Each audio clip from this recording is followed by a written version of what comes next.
안녕하세요. 저는 서울대학교에서 졸업을 하고 현재 제가 이제 서울대 시국선언 배경은 지금 현재 사건이 민사재판으로 치러질 일이지 헌법재판소나 이제 중재법에서 이뤄질 일이 아닌 것 같아서 이제 법적인 오류도 있고 전 국민이 혼란에 빠진 상태라 제가 탄핵 반대를 외치게 되었고요. 그리고 솔직히 그 시간에 국회로 이제 군인들이 이동한 것이라 이제 창문을 깬 거는 급작스럽기 때문에 충분히 놀랄 일은 맞다고 판단이 되나 그건 이제 민법의 정신적 피해 보상이나 손해배상으로 치러질 일이지 또한 직접적으로 대통령님 당사자가 한 일이 아니기 때문에 지금 대통령께 내려진 처벌이나 처우가 매우 억울하다, 부당하다고 사료가 됩니다. 사람들이 서울의 봄에 비유를 하는데 이것은 역으로 봄의 서울에 가깝다고 생각이 들고요. 그리고 단순 폐쇄만을 위한 행위였다고 보면 민주당이나 탄핵안을 같이 소추시킨 사람들은 실제 일어난 일을 사실대로 보고 판단한 게 아니고 이제 자신만의 상상이나 오류적 판단으로 이제 내란이라는 큰 일을 만든 거랑 같다고 생각합니다. 그렇다면 이를 부풀려서 나라를 혼란에 빠뜨리고 정부 각 부처에 구멍을 내서 국민들 안보나 안전에 치명상을 입히고 정말 내란죄를 성립시킨 것은 민주당이나 같이 이제 탄핵안에 찬성한 사람들이라고 생각합니다. 오판으로 길가에 이제 추가적으로 고통받고 있는 추위에 떠는 국민들을 보면 나도 억울하게 감옥에 끌려갈 수 있겠구나 하면서 까매진 얼굴 저 공포에 떠는 눈동자를 보면 제가 정말 속이 답답합니다. 생계 때문에 진빚의 가뜩이나 하얘진 입술들이 조기 대선 500억이 누구의 못단 이룬 꿈의 값입니까? 이것은 그냥 폭정이라고 생각합니다. 정치 씨름의 고통에 몸부림치다 죽어간 사람들 생각하면 정말 매일매일 피가 거꾸로 솟고 하늘이 무너지는 기분입니다. 정의 세력들, 부지런한 국민들, 장애오고 가족이 죽도록 우리가 어떻게 지켜낸 사람과 나라입니까? 제발 이 쓰러져가는 나라의 현실을 똑바로 보십시오. 지금이라도 이 말도 안 되는 불법 구속과 탄핵 심판을 멈췄으면 좋겠습니다. 안녕하세요. 저는 연세대학교 학생 권성호입니다. 저는 연세대학교 시국선언에 참여를 했습니다. 처음에 계엄이 선포된 이후로 사람들은 계엄이라는 단어에 모두가 윤석열 대통령 탄핵을 주장을 했지만 그 이후에 계엄의 타당성이 드러나면서 민주당이 지금까지 자행해온 입법부, 사법부, 행정부를 마비시키는 이러한 행태를 보면서 반국가 세력은 윤석열 대통령이 아니라 민주당이라는 것을 확실히 저는 확신했기 때문에 연세대학교 시국선언에 참여를 했습니다. 여러분, 모든 권력은 국민으로부터 나옵니다. 우리가 저 사람들의 지배를 받아야 되는 것이 아니라 우리가 주권을 양도했기 때문에 저런 권한이 부여된 것입니다. 하지만 그러한 권한을 남용하여서 자유민주주의가 시행되고 있는 대한민국 체제를 전복하려고 있다는 움직임이 있다면 국민들은 마땅히 나서서 이것을 견제하고 이것에 대해서 목소리를 내야 할 자유가 있기 때문에 저는 이곳에 나왔습니다. 그러한 행동의 일환으로 저희는 연세대학교 다른 대학교에서도 윤석열 대통령에 대한 탄핵 반대 시국 선언을 했고 이것은 전국적으로 지금도 이어지고 있습니다. 감사합니다. 네, 안녕하십니까. 저는 경북대학교 시국선언을 주최하고 이후 대구 경북 시국선언 주최한 지구과학교육과 1학번 배현우입니다. 저는 자유 대한민국을 사랑하며 미래 세대를 올바르게 교육할 책임을 지닌 예비 교육자로서 이 자리에 섰습니다. 윤석열 대통령님께서는 법과 질서를 무너뜨리고 국가 정체성을 부정하는 세력들로부터 대한민국을 보호하고 이를 국민들께 호소하기 위해 대통령의 헌법 권한인 계엄령을 발표하셨다고 하셨습니다. 저는 예비 교육자로서 사범대학교 학생으로서 교과서에서 자유민주주의를 삭제하고 이를 민주주의로 바꾸고 반국가적 세력을 지닌 전교조를 규탄하는 마음으로 보고 있었는데 이에 대해서 윤석열 대통령님의 자유민주주의를 수호하고자 하는 이 나라를 사랑하는 마음을 같이 느꼈던 것 같습니다. 국민 여러분, 저희들이 지금 하이브리드 전쟁 중에 있음을 알아야 합니다. 저희들은 이 대한민국을 사랑하는 마음으로 또 북한을 옹호하는 세력들과 반국가적 세력을 규탄하기 위한 마음으로 모였습니다. 네, 꼭 알아주셨으면 좋겠습니다. 감사합니다. 네, 안녕하세요. 고려대학교 탄핵반대 시국선언 대최사 연설을 했었던 교육학과 16학번 김미강입니다. 1960년 4.18 학생 시위 당시 고려대학교는 항일투쟁의 총본산이었고 해방 후에는 자유와 존엄을 수호하기 위해 선도적인 역할을 했으며 진정한 민주 이념의 쟁취를 위하여 멸공 전선의 전위적 대열에 섰었습니다. 행동하는 지성인의 표상이신 선배님들을 따라 자유를 지키기 위한 열망, 공산주의와 독재를 규탄하는 민족 고대의 정신을 이어가고자 2025년 2월 21일 고려대학교에서 탄핵 반대 시국선언을 하게 되었었습니다. 지금껏 저를 비롯한 우리 청년들은 앞선 세대로부터 선물받은 자유민주주의의 체제 속에서 자유와 안전을 지금껏 누려올 수 있었습니다. 또한 법치주의와 공정한 선거의 가치를 지켜올 수도 있었으며 앞선 세대에 비해 좋은 환경에서 많은 것을 배울 수 있었습니다. 그리고 이 모든 것은 어느 특정 세대의 전유물만이 아니고 우리 다음 세대로 넘겨주어야 할 귀중한 유산이기 때문에 윤석열 대통령의 탄핵을 반대하며 이 유산을 지켜가고 싶습니다. 감사합니다. 안녕하세요. 저는 탄핵을 반대하는 대한민국 청년들 대표로 있는 권예영입니다. 저도 연세대학교 학생으로서 연세대학교 탄핵 반대 시국선언에 참여했었습니다. 저희가 청년들이 계속해서 깨어나면서 탄핵을 반대하고 있는 이유는 이것이 단순히 민주주의를 지키기 위한 그러한 상황에서 정치적인 상황에서 하게 된 탄핵이 아니라 기획 탄핵이라고 생각하기 때문입니다. 청년들이 계속해서 깨어나고 있는 이유가 국회에서 자행했던 모든 일들이 지금은 입법 폭거 그리고 사법부 행정부를 다 마비시키고 이 나라의 법치주의를 망가뜨리고 있기 때문에 청년들이 불의에 항거하고 있다고 생각합니다. 이미 탄핵을 반대하는 목소리가 전 국민적인 뜻으로 모이고 있기 때문에 헌법재판소는 이러한 국민의 뜻을 받아들여야 할 것입니다. 감사합니다. 안녕하십니까. 지난 21일 고려대학교에서 대신년회 교내 불법 점거 무력시 협박에 재학생들의 시국선언이 당일 새벽 취소되는 일이 있었습니다. 그 사태에서 타협 없는 시국선언 강행 주장으로 참가했던 고려대학교 법과대학 법학과 08학번 졸업생 이상원입니다. 먼저 불법과 폭력에 떨며 자유발언의 전당마저 이를 뻔한 우리 고려대학교 재학생들의 탄핵 반대 시국선언을 무사히 마칠 수 있도록 보호해주시고 도와주신 시민 여러분들께 무한한 감사를 드립니다. 그리고 국민변호인단의 부름에 따라 오늘 이 자리에 나서게 되었습니다.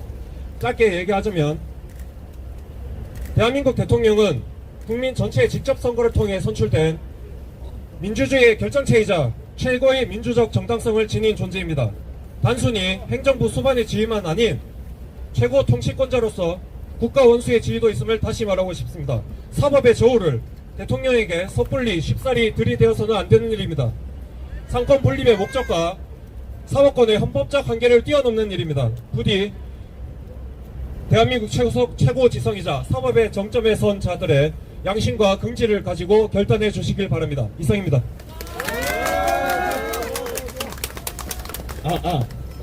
안녕하십니까. 저는 작년에 영국에서 유학하고 졸업하고 작년에 귀국한 심재홍입니다. 감사합니다. 제가 지금 유학생 졸업자들 위주로 한국에 계신 분들 위주로 유학생 시국선언을 진행했고 현지 유학생들의 여러 가지 도움도 받아서 진행을 마쳤습니다. 저희 유학생들은 필연적으로 에이시안으로서 중국인 커뮤니티와 또 함께 자주 만나게 되는 일이 있는데 그들로부터 중국의 현실, 중국의 통치체계, 중국인으로 살아가는 삶에 대해서 명징하게 또 정말 적나라하게 들을 수가 있었습니다. 특히 제가 유학하고 대학을 다닐 시점에서는 2020년도에 홍콩이 중국에게 점령당하는 그러한 사건, 일련의 사건, 그리고 제가 또 영국에 있었기 때문에 많은 홍콩의 가족들이 자유를 찾아 홍콩으로 난민 신청을 하거나 이민을 왔었습니다. 그들로부터 어떻게 홍콩이 먹혔는지, 또 위구르 사는 친구로부터 위구르 티벳이 어떻게 중국에게 점령당하고 잠식당했는지를 들었습니다. 제가 귀국을 하고 나니까 그 중국이 썼던 방식, 즉 이민자를 밀어넣어서 인구 역전을 바라는 것, 그 다음에 고위 계층의 사회를 침투시켜서 정계를 이끄는 사람들이 친중 정권이 되게끔 유도하는 것, 그러한 하이브리드전의 행태를 한국에서도 여실히 봤기 때문에 저는 충격을 금할 수가 없었고요. 지금 보수 우파 애국시민 진영 사람들도 이러한 사태에 대해서 굉장히 관심이 없던 분들이 많았기 때문에 또 해외에서 살았던 그 색다른 시각을 좀 전달하고 싶어서 되게 백방으로 노력을 하고 있는 중이고, 그러한 맥락에서 저희도 유학생 시국선언을 준비하고 개최했던 것입니다. 여러분도, 현명한 국민 여러분들이 지금 미국과 중국 간의 패권전쟁, 그리고 일련의 그 국제정세가 많이 변화하고 있다는 것을 굳이 설명하지 않아도 현명한 국민들은 아실 거라고 생각합니다. 그렇다면 왜 중국이 혈연 관계도 없는 우리나라를 무슨 억하심정이 있어서 식민 지배를 하려는, 그 홍콩과 위구르, 티베트를 침투했던 그 똑같은 방식으로 저희를 침투하고 있는 과정에 있는가, 또 그러한 과정에서 이러한 흐름을 막기 위해서 했던 계엄이 얼마나 부당하고 불법적인 방법으로 지금 탄핵 전차를 밟고 있는가, 이거에 대해서 분노해 주시고 이해해 주시면 감사하겠습니다. 감사합니다. 지키자 하면 자유 대한민국 하시고요. 척결하자 하면 반국가 세력 하시면 됩니다. 네, 지키자 자유 대한민국, 척결하자 반국가 세력. 자, 제가 보여주겠습니다. 자, 탄핵 반대하면 탄핵 반대요. 탄핵 반대! 탄핵 반대! 대통령 지지! 대통령 지지! 대통령 복귀! 대통령 복귀! 탄핵 무효! 탄핵 무효! 탄핵 반대! 탄핵 반대! 대통령 복귀! 대통령 우리가 지킨다! 윤석열 대통령 우리가 지킨다. 탄핵 무효 탄핵 무효 윤석열 대통령 우리가 지킨다 탄핵 반대 탄핵 반대 탄핵 무효 탄핵 무효 윤석열 대통령 우리가 우리 시국선언 대학생들 오늘 회견문 같이 낭독합시다. 네. 19만 탄핵 반대 단원서 서명 제출 기자회견 시작하겠습니다. 국민이 부른 대통령, 예, 국민이 지킵니다. 대통령과 함께 청년들이 싸우겠습니다. 저희는 대한민국 윤석열 대통령을 지지하며 대통령의 직무 복귀를 간절히 바라는 마음을 가지고 다발적으로 모인 청년들입니다. 비록 저희가 정치에 무관심한 세대라 보여지고 현실의 팍팍함과 미래에 대한 불안함으로 결혼도 하려 하지 않으려 하며 지극히 개인적인 모습으로 살고 있다고 여겨지지만 정작 저희는 그 어떤 세대에도 뒤지지 않는 뜨거운 마음을 가지고 있습니다. 바로 우리의 조국 대한민국을 사랑하는 마음입니다. 처음 대통령의 비상계엄 선포 소식을 접하고 저희 역시 아연 질색하지 않을 수 없었습니다. 21세기 대한민국에서 국가 비상사태라는 것에 동의할 수 없었습니다. 방송을 통해 헬리콥터가 국회 경내에 착륙하고 무장한 군인들이 오가는 모습을 보며 저희도 국회로 가야 하는 것이 아닌가 생각했습니다.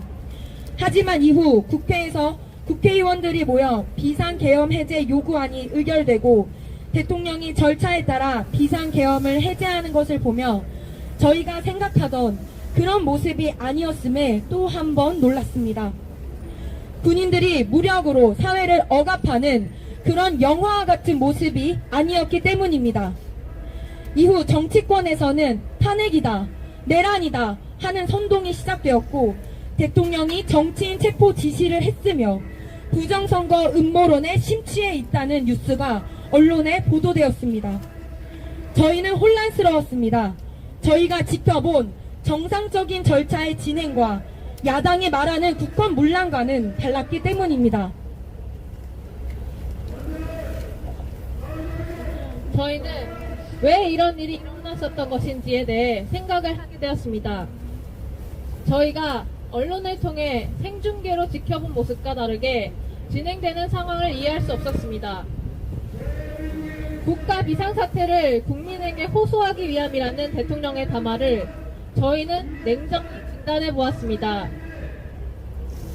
막연히 민주당이 정부의 발목을 잡고 있다고만 들었고 민주당 이재명 대표를 수사하는 검사를 탄핵한다는 정도로만 알았지만 구체적으로 대통령이 말하는 국정 혼란과 국가 비상사태에 준하는 위기가 무엇인지 몰랐습니다.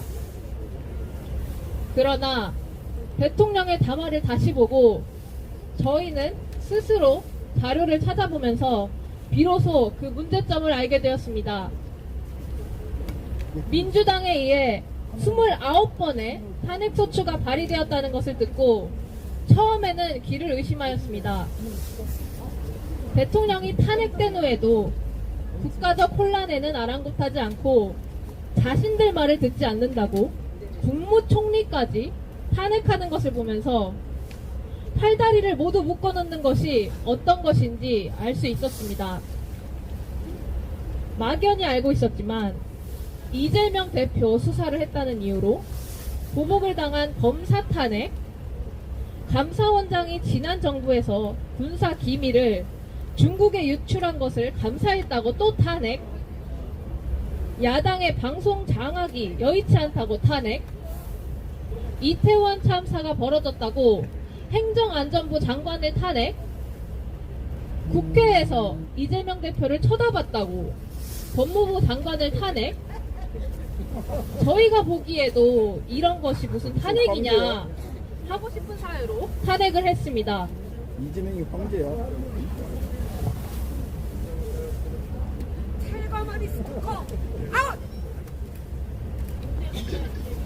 국민을 편가르고 다음 세대의 부담은 생각하지도 않는 정략적인 입법이 계속되는 것을 보며 다수결에 의한 폭력과 의회 독재가 무엇인지 절실히 깨달았습니다. 헌정사상 처음으로 야당 단독에 의한 예산안 통과는 우리 경제의 미래와 민생을 초토화시켰습니다. 수사기관의 특활비가 모두 삭감되어 마약 수사대 수사관들이 자비로 수사를 하고 건물 관리비가 없어 직원들이 화장실 청소를 한다는 기사를 보며 이것이 대한민국 공직사회의 현실인가 의심했습니다. 국회의원들은 후원금으로 비싼 밥 먹으면서 수사관들 수사비도 주지 않고 국회의원들 연봉은 계속 올라가는데 부사관 급여는 병장과 비슷한 수준으로 해놓았다는 것이 믿기지 않았습니다. 거대 야당에 의한 의회 독재가 무엇인지 생생히 지켜볼 수 있었습니다. 더욱이 북한의 지령을 받은 반국가 세력, 중국의 정치 개입이 얼마나 심각한 것인지도 알게 되었고 우리 사회 곳곳에 깊숙이 침투해 있는 그들의 실체를 볼 수 있었습니다. 국정원조차 깜짝 놀란 선관위의 허술한 보안과 아무리 이해하려 이해할 수 없는 신권 투표용지는 선관위에 무슨 문제가 있으니 틀림이 없다는 합리적 의심이 들게 했습니다. 하이브리드 전쟁이라는 말을 처음 들었을 때 어떤 상상 속의 서상으로 들었지만 우리 사회가 천천히 무너져 내리고 잠식되고 있는 것을 직시하며 이것이 바로 전쟁이라는 것을 인지할 수 있었습니다. 비로소 저희는 대통령이 비상계엄을 통해 말하고 싶어 했던 것이 무엇인지 알 수 있었습니다.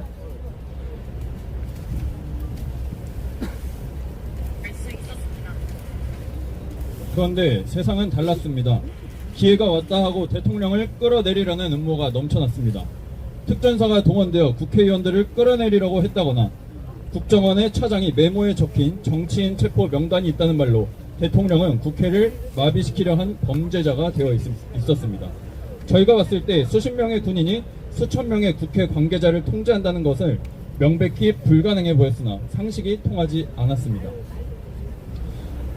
드라마, 영화를 통해 접한 5.16 그리고 12.12도 이렇게 허술하게 하지는 않았습니다. 처음부터 군을 동원해 무엇인가를 할 의도가 아니었습니다. 더욱이 이미 대통령이 무슨 정권을 찬탈하겠다는 것인지 지금도 이해할 수 없었습니다. 저희는 그래도 수사에서는 진실이 밝혀질 것이라고 믿었습니다. 하지만 공수처라는 회개한 기관이 등장하더니 모든 것이 또 다시 뒤죽박죽 되어 있었습니다. 수사권이 없는데 수사를 하겠다고 덤벼내는 것도 이해할 수 없었고 엉뚱하게 서울 서부 지방법원에 영장을 청구하는 것도 무언가 계획이 있다는 것을 보여주었습니다. 수사권 독립을 외치며 검찰의 지휘를 거부하던 경찰이 갑자기 공수처의 시녀가 되어 수천 명을 동원하고 공문서를 위조하고 경호처 간부를 불러내 국가 기밀을 누설하도록 하는 것도 정상적으로 보이지 않았습니다. 오히려 그들이야말로 내란을 일으켜 경찰을 동원해 대통령을 체포하겠다는 강력한 의지를 가진 것 같았습니다.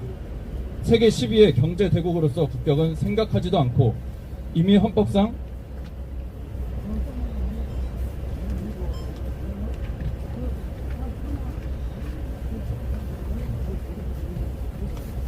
최고 기관인 대통령이 정권을 찬탈하려 했다며 내란죄로 엮었습니다.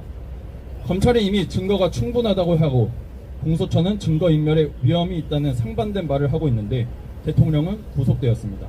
이재명 대표, 조국 전 이영 당시에 법원이 어떠한 판결을 했는지 똑똑히 기억하는 저희로서는 대통령에게 더 이상 불이익을 겪어야 한다는 것이 이해가 되지 않았습니다.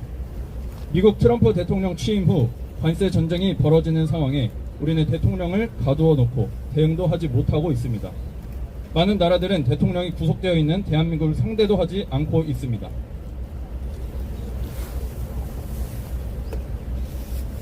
그래도 민주당은 대통령을 탄핵시키고 조기 대선을 통해 정권을 잡으려 혈안이 되어 있습니다. 선거법 2심 재판 결과와 상관없이 대통령이 되면 자신의 재판은 정지된다며 자신의 면죄부를 주려는 이재명 대표야말로 국헌 물론자이고 대한민국 국격 파괴자라고 생각합니다. 저희는 자신을 내던져서라도 무너져 내리는 대한민국의 현실을 국민에게 알리고 대한민국을 구하겠다는 대통령을 지키기 위해 나섰습니다. 대통령을 뽑아놓기만 하고 아무런 힘도 되지 않고 무관심했던 저희를 반성합니다. 홀로 힘든 싸움을 하도록 내버려둔 저희를 자책하며 이제 대통령과 함께 싸울 것임을 천명합니다. 대한민국 국민이 선거로 뽑은 대통령입니다. 국회의원 몇 사람이 모여 대통령을 끌어내리고 헌법재판관들이 모여 대통령을 파면한다는 것은 결코 민주주의가 아닙니다. 국민의 뜻을 거스르는 것이기 때문입니다. 윤석열 대통령님의 진심과 대한민국의 현실을 직시하게 된 국민들은 이제 윤석열 대통령님의 직무 복귀를 간절히 원하고 있습니다. 국민의 48.56%가 투표하여 윤석열 대통령님을 선택하였고 지금도 그와 비슷하거나 그 이상의 국민의 대통령을 지지하고 있음을 확인할 수 있습니다. 윤석열 대통령님은 국민의 신임을 배반하지 않았습니다. 국민의 기대에 호응하고자 간절히 노력하였기에 저희는 윤석열 대통령님을 다시 부르고자 합니다. 존경하는 헌법재판관 여러분, 국민이 부른 대통령이 다시 국민에게 돌아와 그가 늘 말하는 다시 대한민국을 만들 수 있도록 기회를 주시길 바랍니다. 그것이 국민의 뜻이며 국민을 대변하는 윤석열 대통령님 국민변호인단의 간절한 바람입니다. 감사합니다.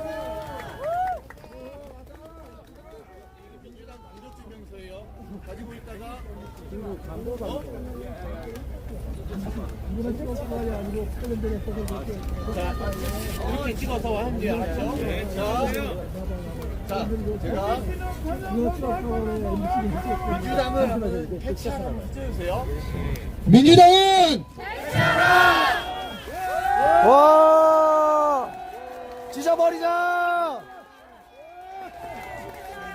찢어버린 거는 민주당 당적 증명서고요.